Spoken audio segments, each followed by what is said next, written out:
opening day of the World Cup 2010 in South Africa gave new meaning to the term luck of the draw. France and Uruguay were goalless, and South Africa kicked things off for Group A with a 1-1 with Mexico. Bafana Bafana, they qualified for the World Cup because they're the host nation. After being embarrassed in 2006 because they didn't qualify, they feel like they have a lot to prove. And now as they face elimination, their government is urging the fans to pick a new team, preferably one that will be playing in the next round. Organizers fear a lack of enthusiasm at the tournament. That's right. You know you're going to miss those vuvuzelas when they're gone. It won't be the same. As for me, I think I'm going to follow suit and give France the old heave-ho. When Nora asked us which teams we follow, I said USA, England, and because I'm Tremblay, France. I figured they've got some good players. Of course, nobody told me that those good players never learned how to play well with others, or each other, for that matter. I'm not doing anything that the players aren't doing. Their French captain said that they're not a great team out on the pitch. Anelka got sent home for mouthing off. I think he was quoted saying, "I'm going home and I'm taking my Jabulani with me." And then on Sunday, the players refused to practice. How are they going to win if they don't practice? And then their director quit. Just a bunch of quitters. I think it's time that I quit this team before this French Revolution gets any worse.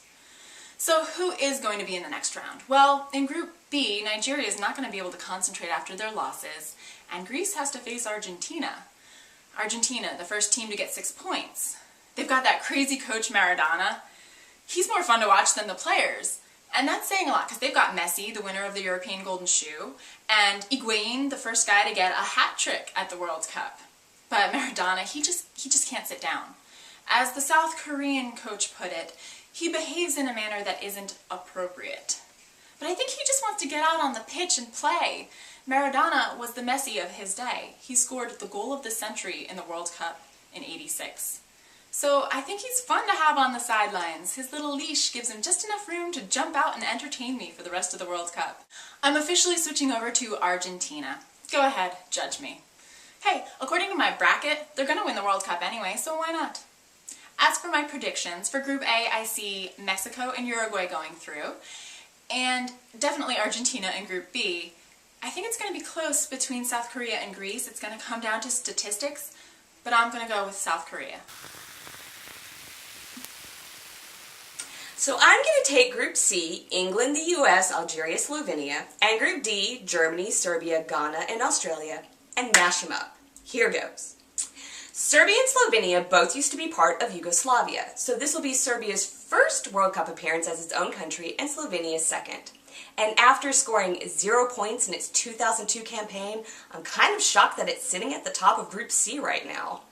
Ghana and Algeria are the two African nations from these groups. Ghana is making its second World Cup appearance and Algeria its third. The first World Cup appearance for Algeria was in 1982 when it was part of a huge scandal. See, after defeating West Germany, losing to Austria, but winning against Chile, they were poised to move through as the first African nation to move on to the next round. But Germany and Austria played the next day, and they knew that if Germany beat Austria by 1 or 2 to nothing, they'd move through. So after Germany scored within the first 10 minutes, they basically spent the rest of the time just kind of passing the ball around and not doing much of anything.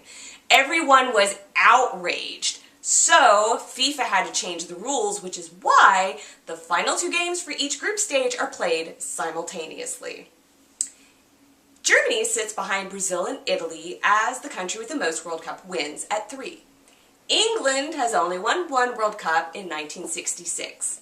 Its first World Cup appearance was in 1950, where it lost to the US in a famous game called the Miracle on Grass. Ironically, America would not qualify for the World Cup for another 40 years, and it would be 60 years before England and the US would meet again on a World Cup pitch. And we all know that they drew, which means that England has yet to beat its former colony in the World Cup.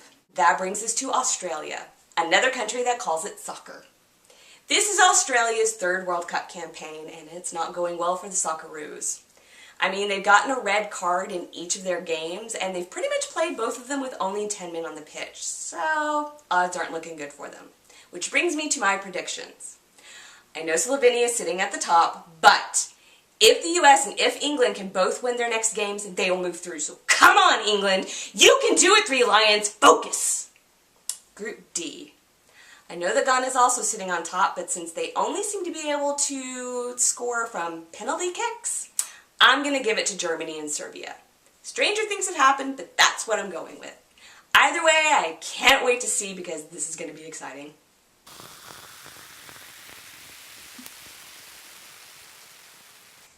Opening day of the World Cup 2010 in South Africa. Slow down!